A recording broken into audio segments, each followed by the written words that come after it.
दो Black Hawk helicopter उड़ान भरते हैं। रात 12:30 दोनों हेलीकॉप्टर ओसामा के कंपाउंड के ऊपर पहुंच जाते हैं कि कंपाउंड की सारी लाइट्स काट दी जाती हैं। धीरे घर के अंदर बढ़ना शुरू करती है। नेवी सील्स का राइफल होल्डर ओसामा के सिर में 2 गोलियां मार देता है। 9/11 हमले के बाद ओसामा बिन लादेन दुनिया का सबसे बड़ा आतंकवादी बन चुका था। अमेरिका ने उसे ढूंढने में पूरे 10 साल लगा दिए।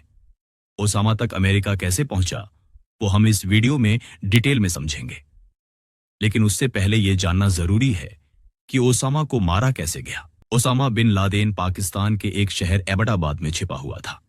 1 मई 2011 रात करीब 10 बजे अफगानिस्तान में मौजूद अमेरिकी मिलिट्री बेस से 2 ब्लैक हॉक हेलीकॉप्टर उड़ान भरते हैं। इन हेलीकॉप्टरों में 24 सोल्जर और एक ट्रेन डॉग मौजूद था। ये हेलीकॉप्टर बहुत लो हाइट पर उड़ रहे थे ताकि पाकिस्तान का रडार उन्हें पकड़ ना सके।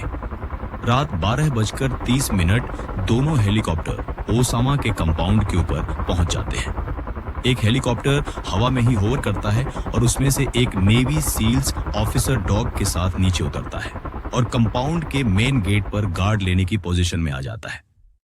इसके बाद 3 और नेवी सील्स ऑफिसर सीधे रोड पर उतरते हैं और बाहर सिक्योरिटी संभालते हैं। बाकी यूएस नेवी सील्स कंपाउंड की साइड वाली ऊंची दीवार फांदकर अंदर दाखिल होते हैं। कंपाउंड में घुसते ही सबसे पहला काम नेवी सील्स ये करते हैं कि कंपाउंड की सारी लाइट्स काट दी जाती हैं ताकि अंदर मौजूद लोग मूवमेंट न कर सकें। लेकिन तभी मिशन के बीच एक बहुत बड़ा हादसा हो जाता है। दूसरा हेलीकॉप्टर अचानक हवा में अपना बैलेंस खो देता है और सीधा कंपाउंड के अंदर जमीन पर आकर गिर जाता है। लेकिन उस हेलीकॉप्टर क्रैश के बावजूद सभी कमांडो पूरी तरह से सेफ लैंड कर लेते हैं। मिशन अब भी कंट्रोल में था। अब यूएस नेवी सील्स धीरे धीरे घर के अंदर बढ़ना शुरू करती है। अचानक एक बंद कमरे के अंदर से AK-47 की ताबड़तोड़ फायरिंग शुरू हो जाती है। फायरिंग करने वाला इंसान अब्बू अहमद अल कुवैती था। अब्बू अहमद इस पूरे मिशन का सबसे इंपॉर्टेंट आदमी था। वो सिर्फ एक आतंकी नहीं था, वो ओसामा बिन लादेन का राइट हैंड और उसका पर्सनल कुरियर भी था।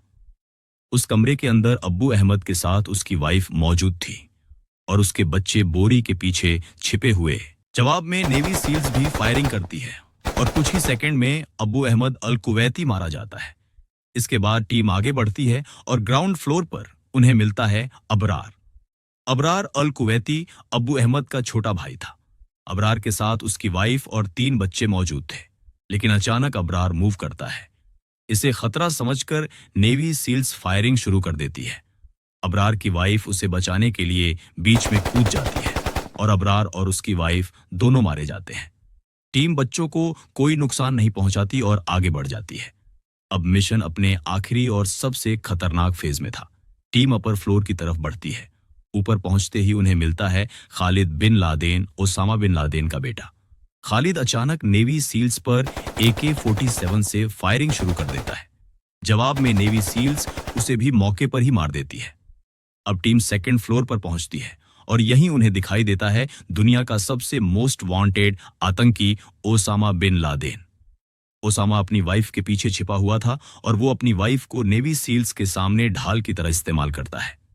लेकिन मौका मिलते ही नेवी सील्स का राइफल होल्डर ओसामा के सिर में 2 गोलियां मार देता है। मिशन पूरा होने के बाद ओसामा बिन लादेन की बॉडी अमेरिका अपने साथ ले जाती है। कुछ ही घंटों बाद अरब सागर में इस्लामिक रीति रिवाजों के अनुसार ओसामा बिन लादेन को समुद्र में दफना दिया जाता है। अब यह समझना जरूरी है कि जो आदमी 10 साल तक अमेरिका के बेस्ट इंटेलिजेंस ऑफिसर्स के हाथ नहीं लगा, आखिर वो ऐसी कौन सी गलती करता है जिससे अमेरिका सीधे उसके दरवाजे तक पहुंच जाता है। 9 नवंबर अटैक के बाद अमेरिका को इंफॉर्मेशन मिलती है कि ओसामा बिन लादेन अफगानिस्तान में कहीं छिपा हुआ है। अमेरिका तुरंत उसकी तलाश शुरू कर देता है, लेकिन अफगानिस्तान में अमेरिकी दबाव बढ़ने लगता है। इसी वजह से ओसामा बिन लादेन अपनी लोकेशन बदलने का फैसला करता है। कुछ समय बाद ओसामा की टीम पाकिस्तान के एबटाबाद में पाकिस्तान मिलिट्री एकेडमी के पास एक घर लेती है।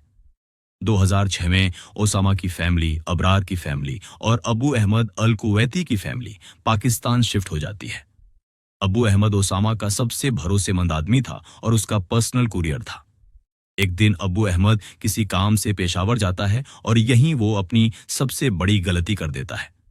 वो अपने पर्सनल फोन से गलती से अल-कायदा के एक मेंबर को कुछ सेकंड के लिए कॉल कर लेता है। यहीं से सीआईए को अब्बू अहमद की लोकेशन मिल जाती है।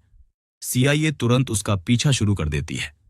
काफी देर तक सीआईए की गाड़ियां अब्बू अहमद का पीछा करती हैं और थोड़ी देर बाद अब्बू अहमद अपनी कार को एक बहुत बड़े कंपाउंड में लेकर घुस जाता है। सीआईए उस घर को ध्यान से देखती है। घर के चारों तरफ 18 फीट ऊंची दीवारें होती हैं। दीवारों के ऊपर कंटीले तार होते हैं। सबसे अजीब बात यह थी कि टॉप फ्लोर पर कोई खिड़की नहीं थी और बालकनी पर 7 फीट ऊंची बाउंड्री थी। ये सब देखकर सीआईए को जोरदार शक होता है कि इस घर में कोई हाई लेवल टारगेट छिपा हुआ है। सीआईए और जांच करती है और पता चलता है कि इस घर में रहने वाले लोग ना फोन, ना इंटरनेट, ना वाईफाई और ना किसी भी तरह की टेक्नोलॉजी इस्तेमाल करते हैं। आसपास के लोगों से पूछताछ में पता चलता है कि ये लोग करीब 5 साल से किसी से मिलते जुलते नहीं हैं। अब सीआईए लगभग कंफर्म हो जाती है कि इस घर के अंदर ओसामा बिन लादेन के होने के बहुत ज्यादा चांस हैं। सीआईए ओसामा के घर से करीब 1 मील दूर एक ऑफिस किराए पर लेती है और 24 घंटे निगरानी शुरू कर देती है। घर की हर छोटी छोटी मूवमेंट, हर शैडो और हर पैटर्न की एक डिटेल्ड फाइल बनाई जाती है। ये सारी रिपोर्ट व्हाइट हाउस में बराक ओबामा को दिखाई जाती है। सीआईए साफ कहती है कि हम 100% श्योर हैं कि इस घर में ओसामा बिन लादेन मौजूद है। इसके बाद प्रेसिडेंट ओबामा ऑपरेशन की परमिशन दे देते हैं। सीआईए 3 ऑप्शन सामने रखती है: एयर स्ट्राइक, ड्रोन अटैक और ground operation.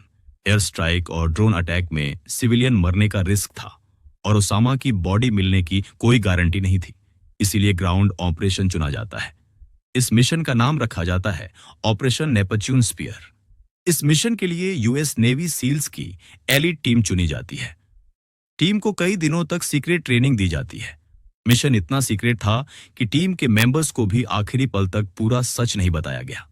Helicopter route, compound map, entry और एग्जिट पॉइंट, हर चीज मिलीमीटर लेवल पर प्लान की जाती है।